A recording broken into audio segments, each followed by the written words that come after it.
ganhar o grande prêmio nas primeiras... Bom dia, muito bom dia. Nesse dia 23/9, segunda-feira. Espero que você esteja bem, espero que tenha tido uma boa noite de sono e que possamos aproveitar essa oportunidade para estudarmos um pouco ou lermos um pouco a palavra de Deus. E para a leitura de hoje, eu quero te convidar a ler comigo Apocalipse capítulo 3, do versículo 14 ao 22, que diz assim, ó: E ao anjo da igreja em Laodiceia escreve: Isso diz o Amém, a testemunha fiel e verdadeira, o princípio da criação de Deus. Conheço as tuas obras, que nem és frio e nem é quente. Quem dera fosses frio ou quente. Assim, porque és morno e não és frio nem quente, vomitar-te-ei da minha boca. Como dizes, rico sou e estou enriquecido e de nada tenho falta, e não sabes que é um desgraçado, miserável, pobre, cego e nu, aconselho-te que de mim compres ouro provado no fogo, para que enriqueças, e as roupas brancas, para que te vistas e não apareça a tua vergonha, a tua nudez, e que unges os teus olhos com colírio, para que vejas. Eu repreendo e castigo a todos quanto amo. Sê, pois, zeloso e arrepende-te. Eis que estou à porta e bato. Se alguém ouvir a minha voz e abrir a porta, entrarei até ele, e com ele cearei e ele comigo. Ao que vencer, lhe concederei que se assente comigo no meu trono, assim como eu venci e me assentei com meu Pai no seu trono. Quem tem ouvidos, ouça o que o Espírito diz à igreja. Essa palavra é muito forte, né? É a palavra direcionada à igreja em Laodiceia. Então, ao que tudo indica, que Jesus diz que ele está do lado de fora da igreja, ele não consegue entrar. A igreja ela estava num lugar estratégico, ela tinha alguns recursos naturais que favoreciam a cidade, né? A cidade, Laodiceia, era uma cidade que estava num lugar bem estratégico e podia se utilizar de muitos recursos para ser uma boa cidade para se morar. E a igreja que estava dentro dessa cidade, ela também não se utilizava dos recursos que tinha para ser relevante naquela sociedade. Vamos conversar um pouco sobre isso. O texto já começa dizendo o seguinte: conheço as tuas obras. É assim que ele começa vários textos, né? Eu conheço as tuas obras, que não és frio e nem quente. Naquela região havia uma fonte de águas frias, né? O imperador havia feito um aqueduto que trazia água fria para a cidade, para ajudar a refrigerar a cidade.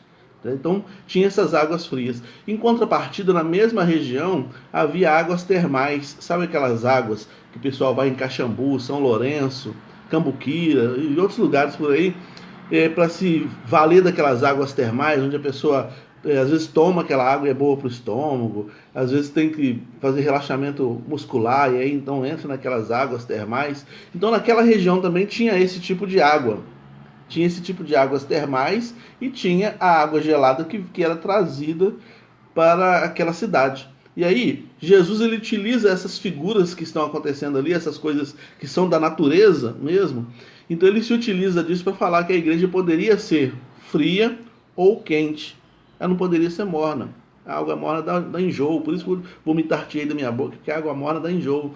Mas ele fala, se você fosse água fria, você seria muito bom para os viajantes, porque a água fria ela mata a sede. Daquele que está viajando no deserto, por exemplo, precisa de uma água gelada. Como é bom num tempo de calor, por exemplo, você pega 500 ml de água e toma, né? Água geladinha.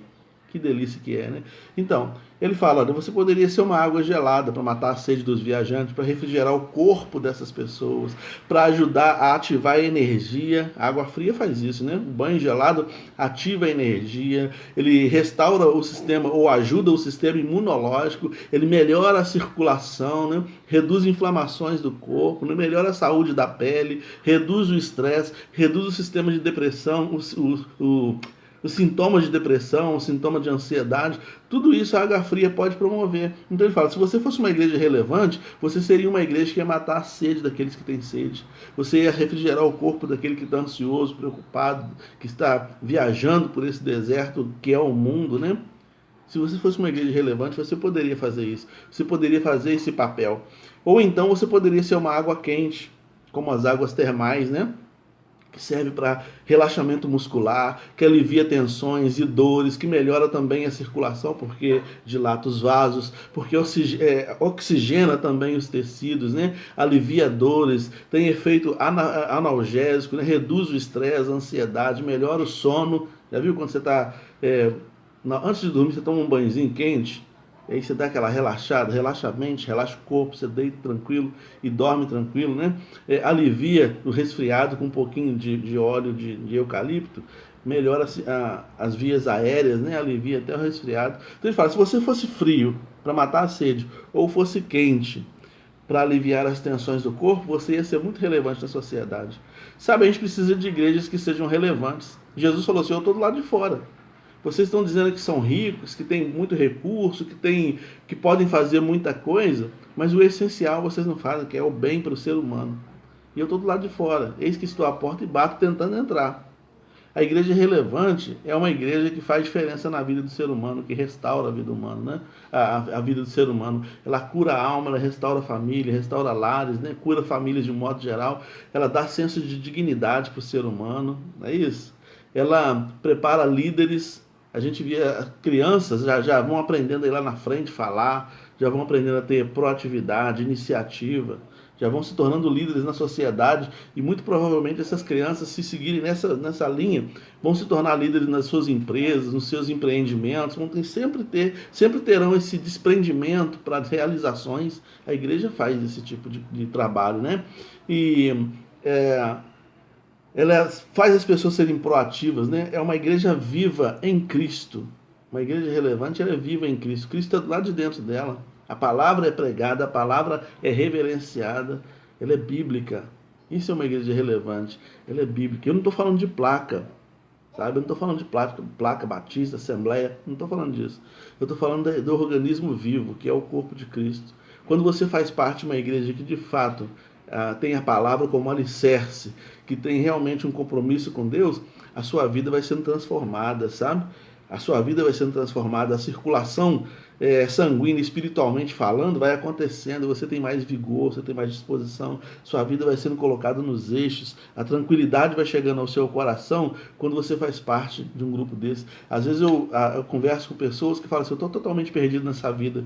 Semana passada conversei com uma pessoa que disse isso, e isso me trouxe muita preocupação, porque quando a gente está perdido na vida e não tem uma rede de apoio, não tem uma igreja, não tem a palavra de Deus para falar aos nossos corações, para dar um direcionamento, para dar um norte, a vida fica muito sem sentido. Muito sem sentido. E Jesus está dizendo aqui para essa igreja de Laodiceia que ela precisava ser esse luzeiro, esse farol, esse refrigério no meio do deserto. Precisava ser essa igreja, inclusive ele fala sobre colírio, né? Ele fala, eu te oriento a ungir seus olhos com colírio. Naquela região também, naquela cidade também tinha uma fábrica de colírios. Considerando que o pessoal andava no deserto e muita poeira, né? Muita sequidão do deserto.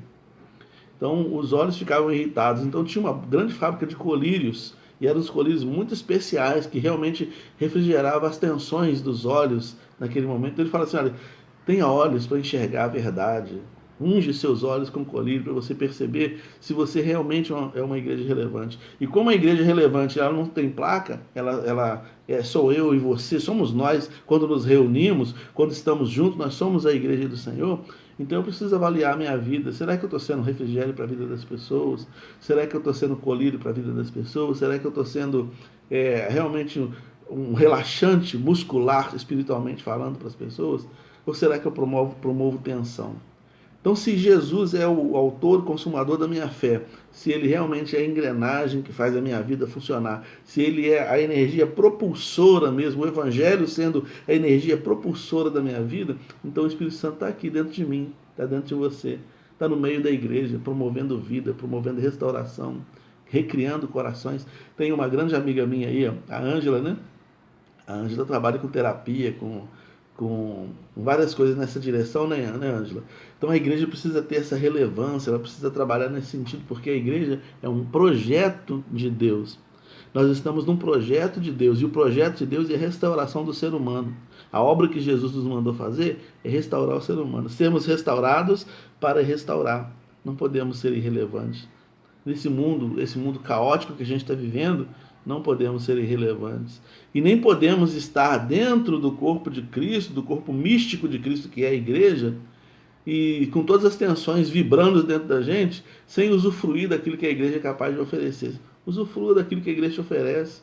Se você está numa igreja, aí eu estou falando de placa, se você está numa denominação onde o evangelho é pregado de verdade, onde as pessoas se amam de verdade, se as pessoas se autoajudam, se as pessoas realmente se importam umas com as outras, você tem muitos motivos para ser curado, meu irmão.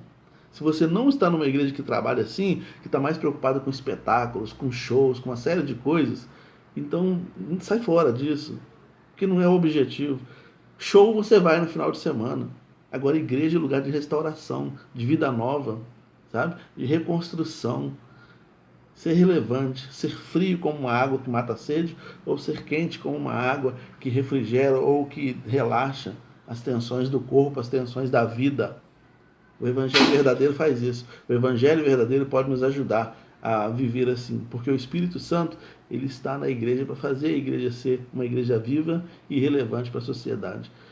Que Deus nos abençoe, que Deus te ajude a encontrar essa fonte tanto de águas frias para matar sua sede espiritual, quanto de água morna ou de água quente para tranquilizar as tensões do seu corpo. Que o colírio do Espírito Santo nos ajude a enxergar com clareza sobre esse assunto.